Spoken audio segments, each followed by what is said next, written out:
We're going to deal with why is the surname placed over and above the Christian name, even on the format of these documents. You'll notice that the surname, even though it's at a distance, we've shown this in previous videos, so that's fine. I'm not worried about you seeing this because you've seen it before in close-ups and other videos. The surname is basically over and above what would be your Christian name. English law always considered the first name as a Christian name and the last name being the surname, or what is considered to be the Roman civil family name. They're doing that because they're saying, or they're implying, that whoever is going to basically be participating in their system, though you're being framed to be joining something that you had no consent to join, and therefore render this document null and void anyways, because you can't enter into Roman civil law without consent, because it's a contract and you can't be a minor in a contract. So therefore, this document could never be used for identification, which is why at least the provincial governments have stated that they would not accept the statement of birth as identification alone, because it is basically placing two things at the same time in a frame that cannot be used to enforce against the individual, because they were at an age where they could never have consented to join into legal duties, debts, and obligations. They could never surety another's debt and operate in a legal system that works in blasphemy to what God states.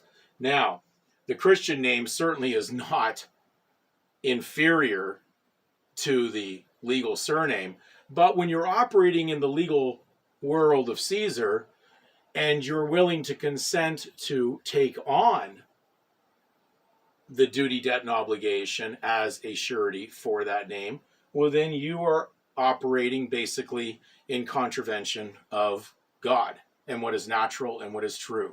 You're working in fiction, which is a lie.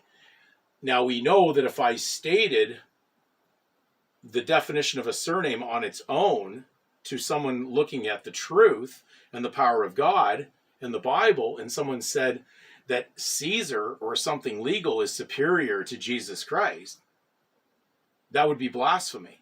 And that's why in Revelation it says that the harlot spoken of that is sitting on top of the beast, referring to the unholy Roman Empire and the Vatican and the Pope, that they basically are sitting on this beast, but they are basically in a situation where they're energizing that very concept of the surname, because the Pope has stated that the surname belongs to the church, to the Kirk.